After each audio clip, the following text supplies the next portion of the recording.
lovely people out there. Welcome to another podcast episode of the e-learning podcast series. Wherever you're listening or watching us from, we appreciate your time. I mean, we always make sure that we bring you quality and educative content. Thank you very much. Well, this morning, we are engaging officials from the Allied Health Professions Council, and they have introduced the computer-based exams, which is the first of its kind. So we are here to explore how to confidently prepare for these exams. You know, when at the mention of online exams, a lot of students get anxious, but that's why we have the acting registrar and a communications person from the Allied Health Professions Council to take us through to calm our nerves. So I'll let them introduce themselves shortly. So my gentleman on my extreme left, if you can introduce yourself, we'll be very glad. All right, thank you, and good morning to all those who have joined us, particularly interns and professionals. My name is Kweku Brobe. I head communications at the Allied Health Professions Council, and I will be doing this with my registrar here. I'll just let him in. Yes, so my name is Dr. Isahaku Shirazu, the acting registrar for the Allied Professions Council.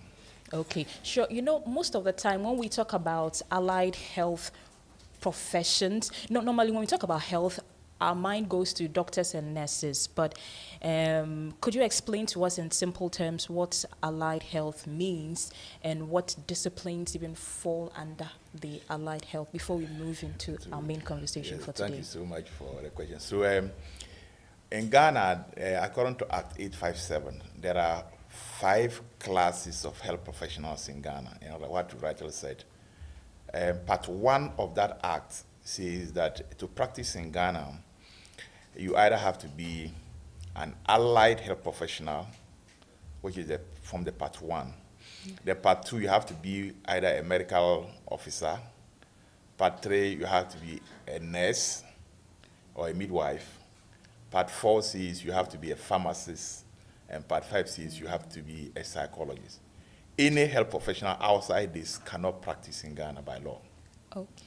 So the part 1, that formed the allied health professions, made up of 18 different professionals within the health sector.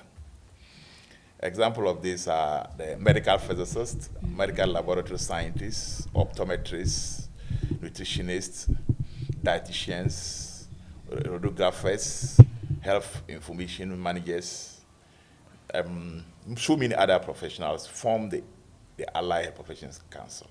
So what we do is to regulate what they do, both in training and to ensure that professionally they practice according to law.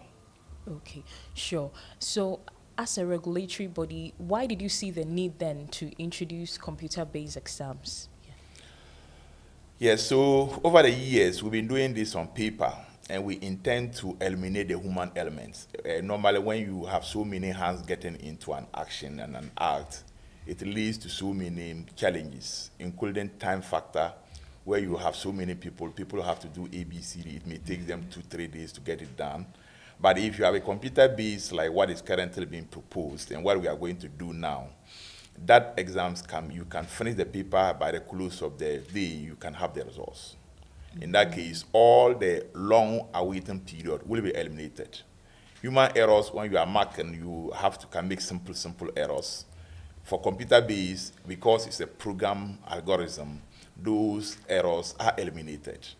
So you can easily be sure that whatever product you are getting out of the computer-based exams is a true reflection of what the candidate is supposed to get. Sure. And have you also thought about, let's say, security, fairness? Because normally, you know, not to say that students are bad, but there's a likelihood of students cheating.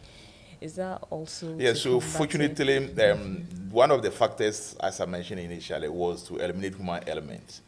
Immediately there's human beings involved, what you just mentioned, there's a possibility it can happen.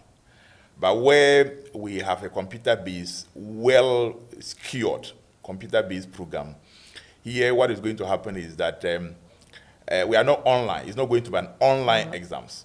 So hacking and those things are fully eliminated. It's going to be a localized intra-computer-based arrangement where in a room, it is you and your computer together with a source of that information to that computer.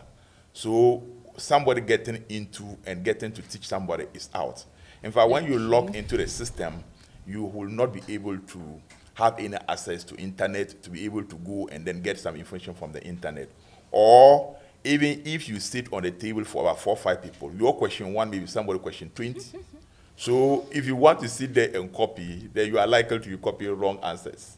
So for security and for confidence in the exams, it's 100% guaranteed. Sure. So this is more like your licensure or licensing exams, right? Yes. So when the students are finishing school, what normally happens is that they need to do what we call internship. So internship means that whatever you learn in classroom, you have to go to the hospital to ensure that that skill can be applied. And you learn all what you could not learn by theory, practically. So when you finish the 1 year of this training, we need to examine you because you are now going into the clinical environment to go and handle human beings. So we have to be sure that whatever we are sending out to go and do the examination are people with such high quality integrity. So we have to test you. And testing you, as we said, initially we used to do it by paper-based, but going forward, we are going to use a computer-based system. Okay. To test you and give you license to practice. Okay. So, Mr. Brobe, to take such an exam. Right, thank you very much. And I'll go straight to answer the question. So all interns, persons who have completed their training and have, passed their examination are qualified to take the examination. So if you are an intern, you have completed your training and then you have passed your examination, you have been through a bit of theoretical practice, then you are qualified to take the examination. And that is the final lab that determines that you really are, so our examinations in school, students are tested at school, but what we do, this licensure examination, is a standardized examination for all students, and that will give us the, full, or call it the fair assessment, on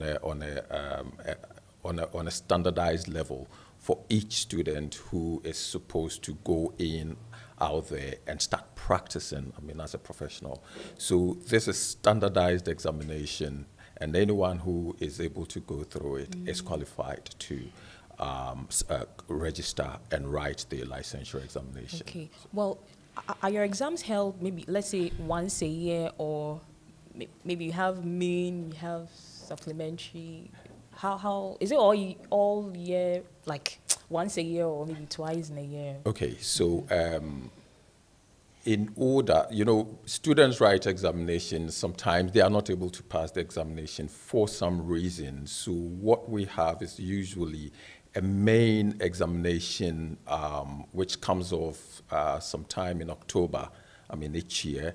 And then there is a supplementary examination that comes up the following year around March, thereabout. So every crop of interns, there are 2 examinations that you are privileged to write. So if you go through the main examination, which comes on around the month of October, and you pass, then you don't really have to go through the supplementary examination, which comes up in the following year around March, April, thereabout. Okay, sure. Thank you very much. Now to Mr. Isahaku, how do I register to take this exam? Is there a process? Yes, so thank you so much. So I just want to add one word to who qualifies to sit for the exam before I come to the question. Yeah. So first of all, to be able to write the exams, first you must at least have done your academic training within the allied health professions. And as I mentioned, about 18 of them, you should first of all have finished your academic, qualified, and given your certificate by the university. So if you have this qualification, then you are supposed to do the 1 year internship. So the criteria: 1, you must have your university certificate. 2, you must finish your internship if you are to be Sure.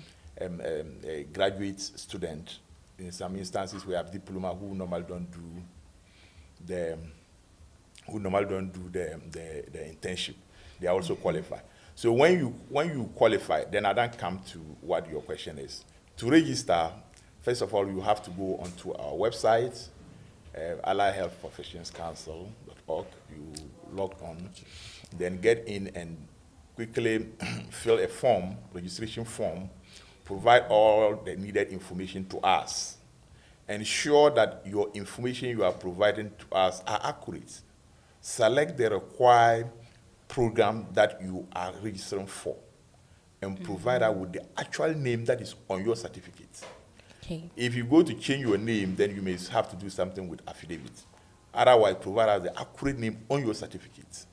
And also ensure that your login that you are creating to be able to register, you can remember. Don't put in words that when you are asked to remember that those login information, you cannot remember. Ensure that you can remember that, register properly. In fact, immediately after the registration, we'll publish all those who have registered with us within 2 weeks. And to make sure you go back after 2 weeks to verify that whatever we publish is the true reflection of what you have provided. If in case you have any challenge with that, you either go to our zonal offices. We have zonal offices in Tamale, we have zonal offices in Kumasi, Sunyani, Ho, and Accra. We'll soon have other, but for now, these are the zonal offices. Either you go to the zonal office or you communicate to us that what we have published is not correct. This is the correct one.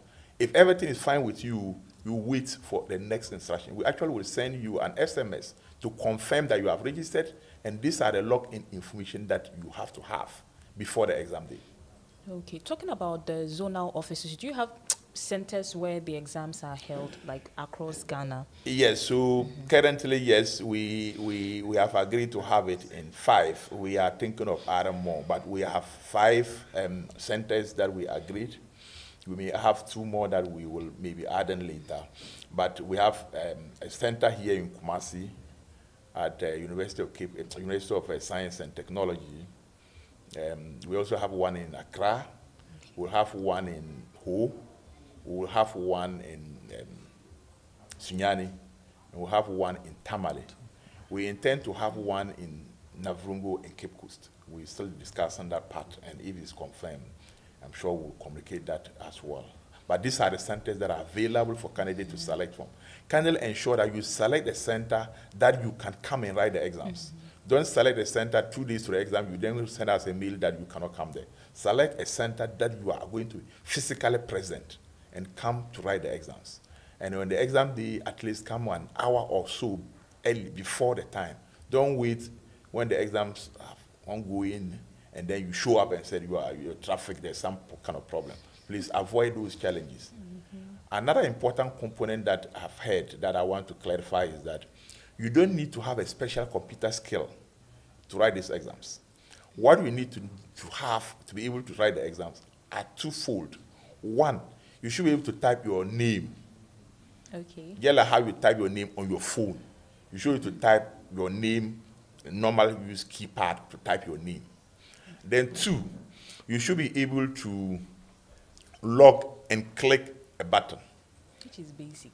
Very basic. You should hold a mouse and point a mouse to a cursor to a point and click on it to be able to select whatever you want to select. But these are important because first you need to have your name or your ID typed into the system, and then also click a button to be able to select the correct answer. You are not going to use any special skill that people who are looking for to be able to write these exams. Okay, sure. Thank you very much. But, you also mentioned about the fact that students must use maybe simple passwords that they can remember. That leads me to maybe what are some of the common mistakes you normally find students doing during the registration process, aside the change of name and their login credentials, which they cannot remember sometimes? Yes, so in fact, what normally the most common one, which is quite serious, It's your inability to remember whatever you use to register with us. You cannot remember what you use. Until that happens, you get frustrated, and it may take you another 5-10 minutes to come to your normal senses. So to avoid this, very simple numbers. These are not numbers that or simple things that you can easily remember at any point in time. We will try and make it much more simpler, but when we get there, I'm sure we'll know what to do. But for now, the advice is that kindly use very, very simple log-in information, such a way that when you are even under tension and you can easily remember that and be able to fit into the system and get yourself logged into the system. The second thing at which I think I want to point out is that what I also realize is that students are normally, they find it very difficult to adapt to change. Until they hear there's something different from what they are used to, they get panic. Please don't get panic. This is much more easier than the paper.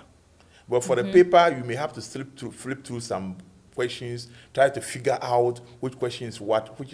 In this case, you can even flag a question. You can just say that this question, no, it's too difficult. Let me move to question 20. Then you flag it, go to question 20, answer, and come back at a will. When you finish, you can review all whatever you have done. If you think there's a question that was not properly answered, you can change it before you finally submit your final answers to us. And fortunately, when you submit to us and you are sure you submit your final answer, then we'll have the results for you. Oh, fine. It may take a few minutes for us to communicate to you, but we can tell you that until you finish, the available information that whether you are passed or you are failed will be with us. Okay. Those who require to submit to us logbooks, we have what we call a logbook. A logbook is a training manual that they use during the training process. We need to have that back. So they need to submit that logbooks to us because we need to work on it. Going forward, there's a way we will award marks to it, and that will form the pass mark for you to be able to say you are pass or fail. So all those who have logbook to submit, kindly ensure that you submit it to either our zonal offices or to the head office for us to have it before you go for the exams. Okay, sure. Quickly to end this session, Mr. Brope, you know, Mr. Isahaku talking about the logbooks and, well, to train students or candidates. Have you also been embarking on any sensitization programs? Are there flyers or videos that you've done, and where can students access it so that they can just familiarize themselves with it before they face the exams? All right, thank you very much. So before I get to your question, let me quickly make this intervention. So Dr. Shirazu indicated that we have the traditional 5 centers where the examinations are being held. And he did also indicate that we were looking at adding 2 more centers. Now the 2, he did mention Cape Coast. The other one is Nalerugu. Yes. So those were the other 2 centers that we are looking, or regions we are looking to, add up to where the traditional 5 that we have. Yes, and on the logbooks, so essentially we are putting out a lot of information, and we would like to call on our interns and all those who, particularly those who write in the examinations, that they do much to follow the information, the various social media handles of the Allied Health Professions Council. So they can follow, they should be following us on Facebook, on WhatsApp. We also have Instagram, and then X, page handles. All of them are available, and we expect that. In fact, we've been putting lots of information, particularly on how to go through the examination, how to get students to submit their logbooks, and what processes they have to go through. Again, on our website, a lot of information is being posted out there. So to be able to have a full understanding of the computerized-based examination, please do follow all the social media handles of the Allied Health Professions Council, and then do also check us out on our website. A lot of information is out there, and if you're able to familiarize yourself with this information, you won't have a problem with the registration for our examinations. Sure. And thank you very much. So to Mr. Isahaku, is there any advice you give to candidates or students who are about to begin their professional journey? Yes, yeah, yes. Sure. In fact, as you said, this is the beginning of their professional journey. We expect them to do some few study. They must study hard, because if you want to pass, you definitely have to study hard. And also have the hope and confidence that they should be able to write the exams and pass. These are very basic that you expect to pass. Don't go and get from day one, you are already not sure what will happen to you next. Then tension build up on you, then you cannot be able to answer. However, I haven't said these few things. Some very important information that they need to bear with us with. One, they have to ensure that they register as soon as possible and pay the registration fee as soon as possible. Get that done and be sure that the information you are providing to us are exactly the true reflection of what you want to provide to us. When you finish the registration, keep on checking on our website. As the director said, we will definitely be posting all this information on the website. If you check and there's anything that you are not sure, you want clarity, kindly send us a mail, register at alliedprofessionscouncil.gov.gh, or you use the support at alliedprofessionscouncil.gov.gh, or you call us. Then we should be able to respond to all your queries before the exam day. Do that as soon as you detect that something is not clear to you and you think that you need clarity. Don't wait till the last day you show up in the exam hall now coming to ask questions. Get all your questions sorted out, answered properly, and you prepare well and come for the exams. I am very convinced that most of them will be able to go through. Sure. Mr. Brobe, is there anything else to add? Any advice sort of? Yes, so I think it's quite a simple one I have for persons who will be writing the examination, and prepare adequately for your examination. I mean, for every examination, one needs to prepare. And then preparation is both in learning and then also familiarizing yourself with the processes involved. I've again had reason to let students understand. We have indicated that the examinations will be written on ideally for now, I mean, on the 24th and the 25th of October. That's what we have indicated. Students have been asking, I mean, if they have the laxity to choose between the days. So what we do is, once you have registered and submitted to us, we will, once we send you the information, you will know if you're writing on the 24th or on the 25th. So, I mean, you'll be able to prepare adequately for the time. And as, again, Registrar indicated, prepare yourself, come in early in the morning, and I mean, make sure you have your right center, come in, get seated, relax, and then write your examination. And I mean, this is not anything new. It is the same examinations that have been written over the years. And once you come in and you are fully prepared for it, we can assure you that it's going to be smooth sailing for all students. Sure. And we wish them the best too. Thank you very much, Mr. Brobe. But before we go, there are some questions. And this is from a student who says, please, assuming where I'm doing my internship, there's no histopathology, should I still fill the logbook for histotechnology, since everything in the logbook should be practical? So that is the challenge I was mentioning. You don't wait till a week to submit your manual, then you come with a question that require an answer that should have informed you what to do from day one.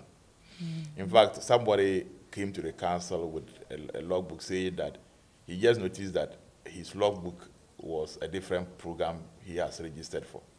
What it means is that the person didn't look at it properly. When you are given an information, and where you are doing your internship, you don't have enough information to train properly, then you must quickly report to us that for some reason, a program I am doing, histopathology, is not there, and I need to write the exams in histopathology. When you go for the exams, there will be questions on it. So how will you answer if you are not trained on it? However, he can get in touch with us as soon as possible. He can send a mail to register@alliedhealthprofessionscouncil.gov.gh, provide with all the needed information that he's complaining about. They definitely will respond to it as soon as possible. He should do that as soon as possible. Sure. It is in his interest. So if you are listening, I hope your question has been answered now. And there's another one. The person says, please, if due to some reasons I have lost my logbook, how can I have access to another logbook?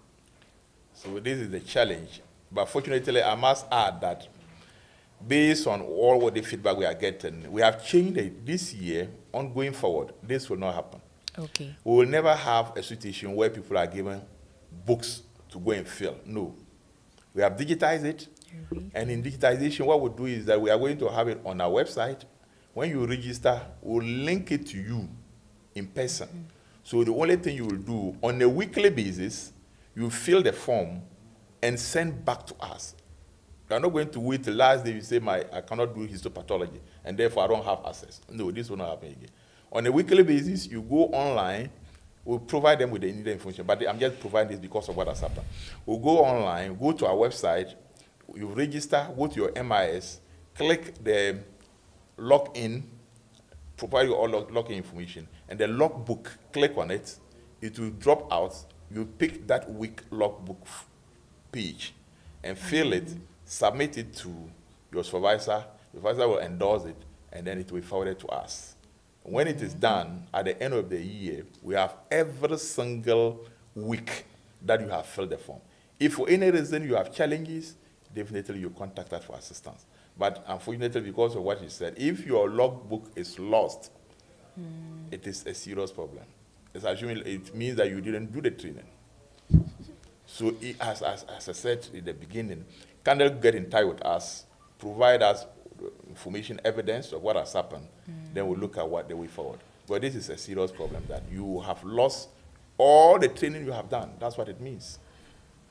But is there a deadline for submission? Because someone... Yes, so as I said from the beginning, yes, we submit it before the exam day. We will announce it. Before the exam day. Make sure that the book are submitted to either our zonal offices or our head office before the exam day.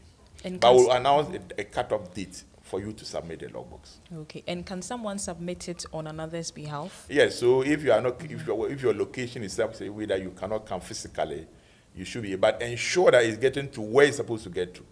If you go to a station and give it to a trotro driver to go and send it to KNUST, or send it to a commercial office and it doesn't get there, then that will be your own problem. So ensure that whoever you are giving it to will be somebody who is will be able to bring it to us. Sure. And as I said, going forward, this problem will not happen. We have digitized the system, and this logbook missing, and I can't find this, I can't find that, will be the thing of the past. And someone is asking that he or she did a top-up and doesn't have a logbook, so right now he's okay, in a yes, dilemma. so yes, those challenges, yes, is there. The former board, the old board approved that they should be allowed to write the exams. So if you have any question that you think is not very clear, contact us. But those with that issues are allowed to write the exams. And I think this question about forgetting your PIN, whether there will be options to rectify that, I am sure. Yes, so what is going to happen is that there will be an opportunity at but I don't want people to have a mindset that I choose a complex thing, and then when I come to the exam center, I come and remember. No. Please kindly ensure that you choose a simple way of remembering something, because it is your own interest. Otherwise, you are now going to be in a queue to see your login details. I don't think that's the way to go. So please select or choose a login details that will not be complex to remember. But we'll definitely simplify this by communicating to them with a text message so that you will be assured what is going to happen before even the exam day. And here's another. Can someone use allied health certificates for the registration if the school certificate is not available? Yeah, we noticed that, yes, before those who are to write the exams, we have situation where universities are not ready with a certificate. Yes, we will allow you to do the exams. Unfortunately, you cannot register permanently if you don't have your certificate. There are two ways. Let me explain again. So this exam is to allow you to sit for it and pass or fail. Now, when you pass, that's not the end. You have to now go onto the system and register with us. At that time, we expect you to have your certificate from the university. But for now, if the universities are not ready yet with your certificate, we will allow you to upload whatever the certificate that you have from with us. For the meantime, we assume that the universities, by the time that the results are out and you are going to register permanently, you would have at least received the certificate from the university. Otherwise, with that, no other certificate will be allowed apart from your university certificates. Okay, sure. Thank you very much for the answer. And there's also another one saying, after paying for the examination fee, do we have to go back to the website and print the form for endorsement by the HODs of our various facilities? After paying for which one? Paying for the examination fee, do we have to go back to to the complete the website process and print the form for endorsement by the HODs of our facilities? I'm not sure I get that question well. Okay, so after they've paid the examination fee, after you register, when you register, before you pay, you will have finished the registration process. And then you will have got how much to pay. Is that what you say? Sure. So then when you finish, you go to the website. Either you show evidence that you are paid. We'll receive it. We'll have evidence you are paid. We'll see it on the system that you are paid. And we'll have to approve that everything is true. Okay. Then we'll send you a details that yes, your registration has gone through successfully. Okay. They shouldn't worry any other thing until they don't receive anything from us. And that should be done within 2 weeks when the registration closes. Okay. So that means the endorsement by the HODs doesn't really... Well, so if I I may just... get the picture. Yeah, so I think it's about the process of, registration. So when you have registered, when you've done the registration, it is after you have completed the processes of registration that you are allowed to go to make the payment. So by the time you go to make the payment, you would have completed the processes for registration. Yes, so I think nothing like that will be coming up again because all that would have been taken care of before you are allowed to make the payment for the registration. And one also says that you were talking about some IDs. Which IDs are those? No, we made it clear to them that you have to have a national ID. National ID. National ID. We don't want people going to print some ID and say, this is my ID. I was from Yene Secondary School, so this is my Yene Secondary School ID. No. We'll have to see a national ID to be sure that, yes, it is you, and this is coming from a reliable source. Okay. And when is the actual date of the examination? Well, by the time it's supposed 24th and then 25th, yes. Of October. Of yes, October, 24th well, of October. just for clarification. Sure. And someone is asking, I think we've spoken about it, are we going to get different logins for the exams and not the ones we already have? Well, so when you have done, you've completed with your registration and you've submitted to us, we will send you a code with which you will be able to access the examination. So the code will come from us.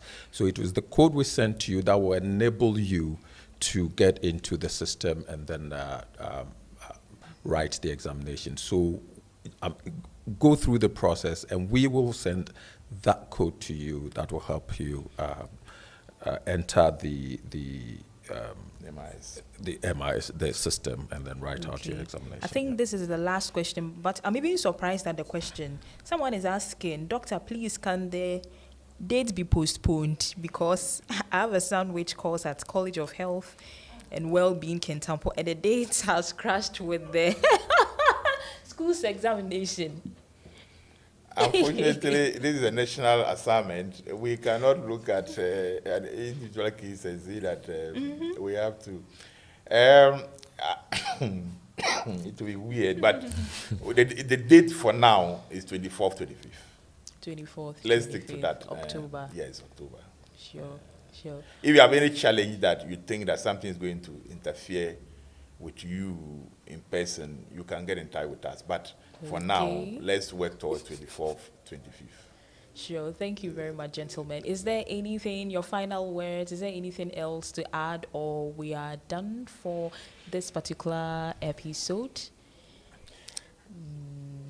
Well, maybe from my end, it's just to say that, yes, do your best, prepare adequately for the examination, and then if you have any questions, get on to contact us at the council. You can do that through our telephone number, and I'll give it out. It's 030-2690-735, and I repeat it, 030-2690-735. So contact us. You can call directly to the office, and we'll do our best to help you with every question that you have. But again, you can always contact us on email, support@ahpc.gov.gh. That will also, we will be able to support you. That goes to the PR wing of the council, and we should be able to help you with every question. Sure. Thank you very much. So viewers, thank you for listening to this episode of our e-learning podcast series, where we engaged officials, that's Mr. Brobe and Mr. Isahaku from the Allied Health Professions Council. As you prepare for your exams, we wish you all the best, and thanks once again for tuning in, watching us. We'll bring you a next episode where we also give you guidelines and logistics. All you need to do to confidently prepare for the computer-based exams. My name is Mona Lisa Frimpong. Thanks for watching.